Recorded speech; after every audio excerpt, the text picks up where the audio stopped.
Hello, আসসালামু আলাইকুম viewers, welcome to my channel. কেমন আছেন আপনারা সবাই? দেশে এবং দেশের বাইরে যে যেখানে বসে আমার এই রেসিপিটা দেখছেন না কেন বা ভিডিওটা দেখছেন না কেন, সবাইকে জানাচ্ছি সাজিয়াস ব্লগ পিডি চ্যানেলের স্বাগতম। তো বন্ধুরা, আজকে দেখাবো কি ভর্তা, সাথে থাকুন আর দেখতে থাকুন। হ্যাঁ বন্ধুরা, সেটা হচ্ছে এখানে আমি 1 কাপ পরিমাণে হচ্ছে কাঁচা পেঁয়াজ কুচি নিয়েছি, স্বাদ মতো বা পরিমাণ মতো লবণ নিয়ে নিয়েছি, 2 থেকে 3 কোয়া রসুন কুচি নিয়ে নিয়েছি এবং হচ্ছে 20 থেকে 25টার মতন হচ্ছে শুকনো মরিচ তেলে ভেজে নিয়েছিলাম।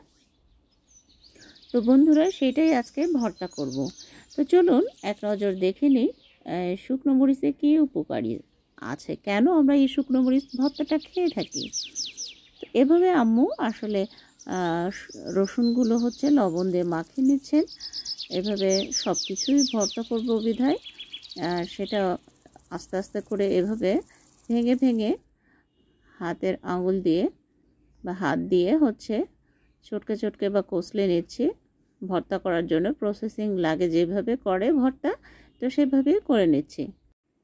শুকনো মরিচ ভিটামিন ও অ্যান্টিঅক্সিডেন্ট সমৃদ্ধ, হৃদরোগ প্রতিরোধ ক্ষমতা বাড়ায়, হজমে সাহায্য করে এবং কোলেস্টেরল নিয়ন্ত্রণে ভূমিকা রাখে। কিন্তু অতিরিক্ত খেলে পেট ব্যথা, অ্যাসিডিটি ও লিভার ক্যান্সারের ঝুঁকি বাড়তে পারে। তো বন্ধুরা, এভাবে মরিচগুলো ভালো করে পেঁয়াজ রসুনের সঙ্গে ভালো করে ভর্তা করে নিচ্ছি। চলুন সাথে একটা গল্প আপনাদের সাথে শোনাই, বাস্তব কিছু কথা। এক দেশে এক রাজা ছিল। রাজা দূর দূরান্ত থেকে মানুষ চাকরির জন্য আসতো রাজার কাছে। একদিন সকালে দরবার এলে এক অচেনা লোক এসে মাথা নোয়ালো। মহারাজ, আমি আপনার সেবায় যোগ দিতে চাই। রাজা মুচকি হেসে বললেন, তোমার বিশেষ যোগ্যতা কি? লোকটি শান্ত গলায় বলল, আমি মানুষের মুখ দেখে বুঝতে পারি তার ভিতরে মানুষটা লুকিয়ে আছে না পশু। রাজা একটু হেসে তার দিকে তাকালেন, কৌতূহল হয়ে তাকে রাজপ্রাসাদের সবচেয়ে প্রিয় ঘোড়া আস্তাবলের দায়িত্ব দিলেন। কিছুদিন পরে রাজা তাকে ডেকে জিজ্ঞাসা করলেন, আমার সবচেয়ে দামি ঘোড়াটিকে কেমন দেখছো? লোকটি উত্তর দিলেন, মহারাজ, ঘোড়াটি বাহ্যিকভাবে খুব সুন্দর, এটি খাঁটি জাতের গরু নয়। রাজা মুখে বিস্ময়। তিনি সঙ্গে সঙ্গে রাজ্যের অভিজ্ঞ ঘোড়া সওয়ারদের ডেকে পাঠালেন। ঘোড়া সওয়াররা মাথা নোয়ালো, বলল, ঘোড়াটি সত্যি খাঁটি জাতের, তবে জন্মের পর তার মা মারা যায়। ছোটবেলায় সে গরুর দুধ খেয়ে বড় হয়েছে। রাজা তখন চাকরটিকে জিজ্ঞাসা করল, তুমি কিভাবে বুঝলে? লোকটি বিনয়ভাবে, মহারাজ, গরুটি যখন ঘাস খায় তখন গরুর মতো করে মাথা নিচু করে খায়, কিন্তু খাঁটি জাতের ঘোড়া ঘাস মুখে নেওয়ার সময় মাথা উঁচু করে রাখে। রাজা তার প্রখর বুদ্ধিতে মুগ্ধ হয়ে প্রচুর পুরস্কার দিলেন। শস্য, ঘি, ছাগল, মুরগি সব পাঠিয়ে দিলেন তার ঘরে। তারপর রাজা বললেন, তুমি এখন রানীর প্রাসাদে কাজ করো।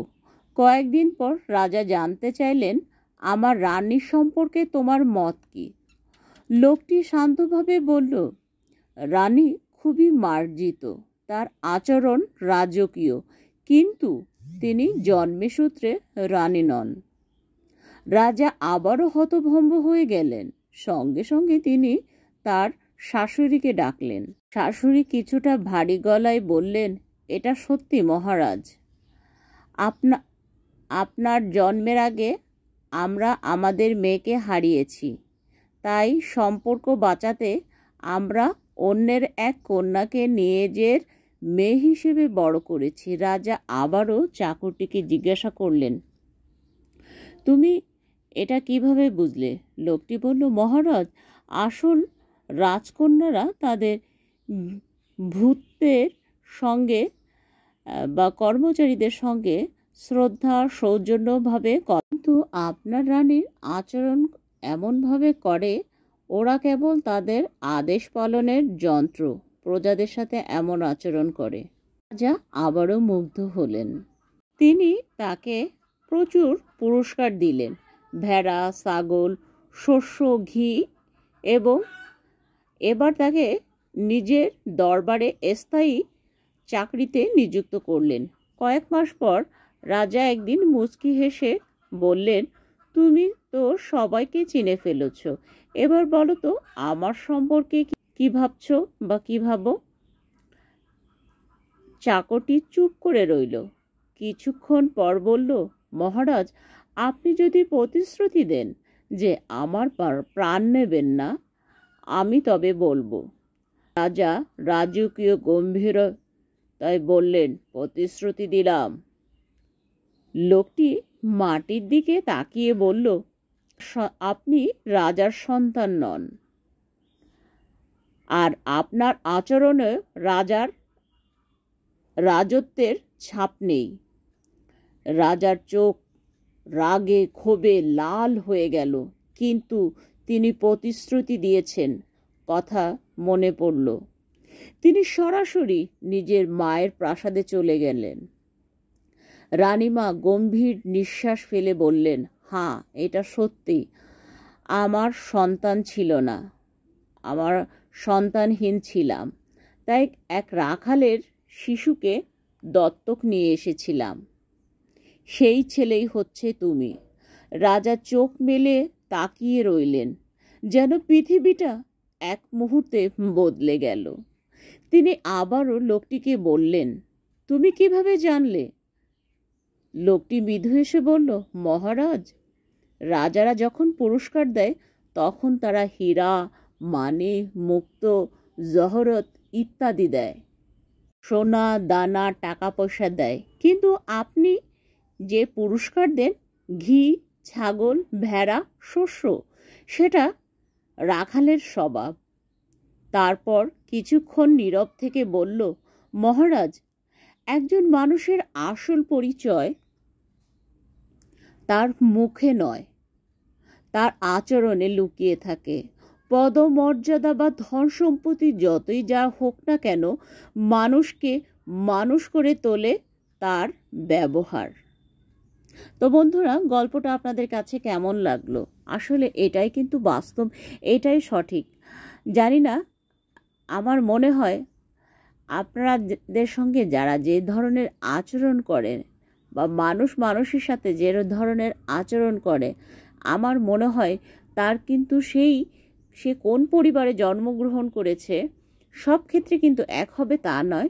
যদিও মানুষ বলে জন্ম হোক যথাযথ, কর্ম হোক ভালো, কিন্তু বেসিক্যালি তার যে গোড়া, তার যে শিকড়, সেটা কিন্তু, বা তার যে রক্ত, তাদের যে ব্লাড কানেকশন, সেটা কিন্তু এক সময় না এক সময় যে প্রতিফলিত হবেই, সেটার বহিঃপ্রকাশ ঘটবেই। বন্ধু, সেটাই আমি আপনাদের সাথে তুলে ধরার চেষ্টা করলাম। জানি না কার কতটুকু ভালো লেগেছে। আমি কাউকে হিট করার জন্য, আঘাত করার জন্য কোনো কথা বলিনি, বাস্তব একটা গল্প আপনাদের সাথে শেয়ার করলাম।